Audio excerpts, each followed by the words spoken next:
नमस्कार दोस्तों, स्वागत है हमारे YouTube channel Shiv Shakti classes में।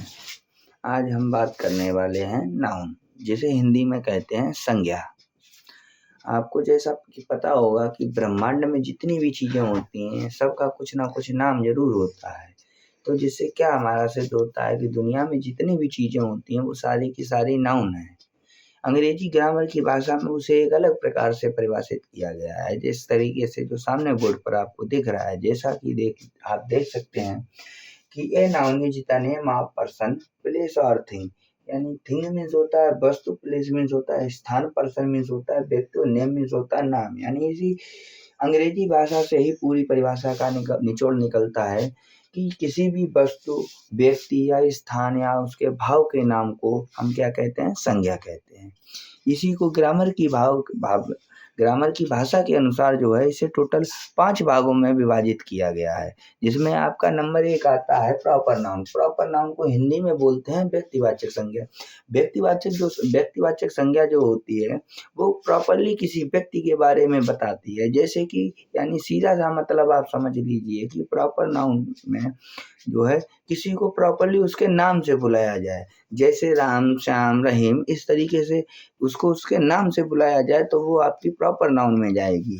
उसी तरीके से दूसरा पार्ट जो होता है वो होता है आपका कॉमन नाउन। कॉमन नाउन को हिंदी में जातिवाचक संज्ञा बोला जाता है। इसमें जो होता है कि नाउन की जो पूरी प्रजाति को दर्शाया जाता है। जैसे उदाहरण के तौर पे जैसे कुत्ता है। कुत्ता आपकी किस प्रजाति में आता है? जानवर की प्रजाति में, तो जानवर हो गया। और जैसे जानवर हो गया, अध्यापक हो गया, ये सब चीज़ें आपकी किसमें आती हैं? आपकी कॉमन नाउन में। नंबर 3 पे आपका आता है कलेक्टिव नाउन। कलेक्टिव नाउन को हिंदी में बोलते हैं समूहवाचक संज्ञा। इसे किस तरीके से परिभाषित आप कर सकते हैं? इसे परिभाषित कर सकते हैं जहाँ पर 2 या 2 से अधिक वस्तुएं या व्यक्ति एक इकट्ठे होकर खड़े हो जाएं या इकट्ठे हो जाएं, तो वहाँ पर वो कलेक्टिव नाउन बन जाता है। जिस तरीके से उदाहरण के तौर पे स्कूल में पढ़ने वाले जो बच्चे होते हैं, आपने देखा होगा क्लास में कि लड़के अपना लंच अलग करने चले जाते हैं और लड़कियां अपना लंच अलग करने चले जाती हैं, तो वो पूरा ग्रुप को शो करती हैं। यानी सीधा सा मतलब है कि जहाँ पर 2 या 2 से अधिक वस्तुओं को बताया जाए या दिखाया जाए, वहाँ पर आपका नाउन जो है वो कलेक्टिव नाउन कहलाएगा।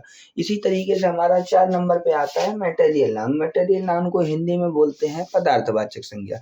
पदार्थवाचक संज्ञा का मतलब ये होता है जिस तरीके से जो वस्तुएं, सीधा समझ लीजिए, जो वस्तुएं आपकी तरल अवस्था में होंगी वो आपकी सारी की सारी जो है मटेरियल नाउन में जाएंगी। इसी में आपकी जैसे लोहा, सोना, चांदी, ये ऐसे पदार्थ भी मटेरियल नाउन में ही गिने जाते हैं। नंबर 5 पर आपका आता है एब्स्ट्रैक्ट नाउन।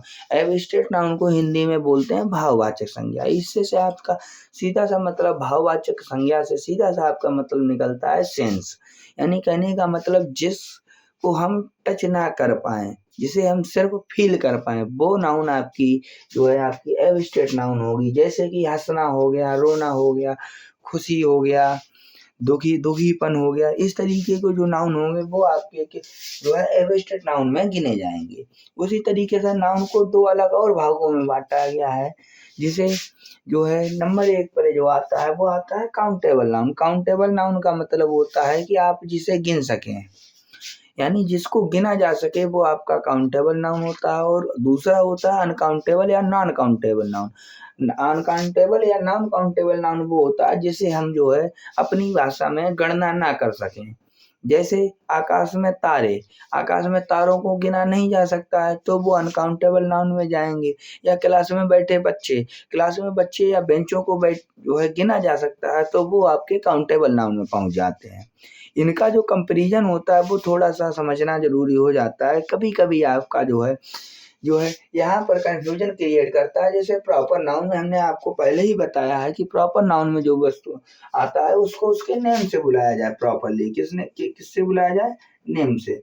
अब यहाँ पे कंपैरिजन जब करने की बात आती है, जिस तरीके से इसमें नेम में एग्जांपल के तौर पे हमने लिख दिया, किसी कुत्ते का नाम लिख दिया या फिर अगर हमने डॉग कर दिया, अब ये डॉग इस समय आपका प्रॉपर नाउन में है।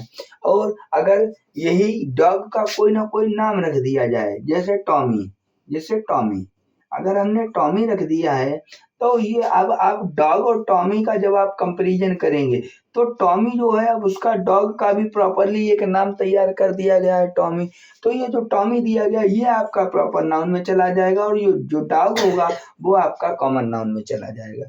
इसी तरीके से अब डॉग और एनिमल का कंपैरिजन करेंगे हम। डॉग और एनिमल का कंपैरिजन, जब डॉग और एनिमल का कंपैरिजन करें, अब एनिमल जो है पूरी प्रजाति को बोध करा रहा है जिसका एक हिस्सा क्या है आपका डॉग यानी कुत्ता है।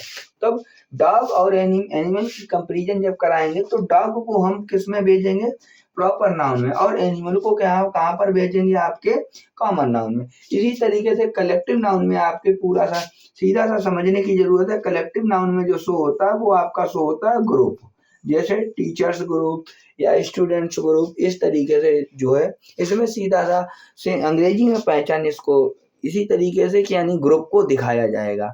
उसी तरीके से जो आपका मटेरियल नाउन होता है, मटेरियल नाउन में जितने भी ऑयली चीजें होती हैं, जैसे ऑयली चीजें जैसे तेल हो गया, घी हो गया, ये चीजें, या फिर जैसे वाटर हो गया, वाटर मीन्स होता है पानी, वाटर हो गया, या फिर आपका जो है और भी वर्ड आ जाते हैं जैसे पेट्रोल हुआ, डीजल हुआ, इस तरीके से, या फिर बिल्कुल ठोस पदार्थ जिन्हें आप जैसे जैसे उदाहरण के तौर पे हमने कह दिया आयरन, आयरन मीन्स होता है लोहा, जैसे लोहा, चांदी, या साइल या सिल्वर, कामा गोल्ड, इस तरीके के भी पदार्थ वो हैं वो आपके मटेरियल नाउन में आ जाते हैं। उसी तरीके से आपका जो आता है 5वें नंबर पे एब्स्ट्रैक्ट नाउन। एब्स्ट्रैक्ट नाउन में सीधा सामने आपको पहले ही बताया है कि इसमें आप जो है अपनी फीलिंग्स को बता सकते हैं लेकिन फीलिंग्स को टच नहीं कर सकते हैं। उदाहरण के तौर पे जैसे आप रो रहे हैं तो आपके रोते हुए आंसुओं को तो छुआ जा सकता है लेकिन जो आप रो रहे हो उसको नहीं छुआ जा सकता है। तो इसमें इस तरीके के वर्ड जो आते हैं एब्स्ट्रैक्ट नाउन में वो निम्न है, जो जैसे यानी हैप्पी, हैप्पी मीन्स होता है खुश, यानी जो आपकी खुशी है उसको तो आप देख सकते हो, फील कर सकते हो, लेकिन आप उसे छू नहीं सकते हो। उसी तरीके से आता है सैडनेस, सैडनेस मीन्स होता है उदासीपन, उदासीपन का मतलब यानी जैसे कहने का मतलब उदास रहने वाला, यानी उसको तो टच नहीं किया जा सकता लेकिन उस चीज को फील किया जा सकता है। उसी तरीके से दो पार्ट हमने और इसके आपको बताए हैं, एक काउंटेबल नाउन और एक अनकाउंटेबल नाउन या नॉन काउंटेबल नाउन। इसको जो है अनकाउंटेबल नाउन भी पढ़ सकते हो या फिर कहीं कहीं पर आपको नॉन काउंटेबल नाउन भी मिलेगा। यानी काउंटेबल नाउन का मतलब होता है जिसे आप गिन सको, जैसे कक्षा में बैठे विद्यार्थी जिनको आप आराम से बैठ के गिन सकते हो। और अनकाउंटेबल नाउन को देखें, अगर हमने उनसे बोल दिया गया कि आप अपने अपने सर के बालों को गिनिए तो वो जो है नहीं गिन पाएंगे, तो वो जो है किस में चले जाएंगे, आपके अनकाउंटेबल नाउन में। आज का नाउन का सीजन आपका यहीं पे समाप्त होता है। आगे हम आपसे मिलते हैं प्रोनाउन की एक नई क्लास के साथ। अगर हमारी क्लास आपको अच्छी लगी है तो चैनल को सब्सक्राइब करें और शेयर जरूर करें। धन्यवाद सर।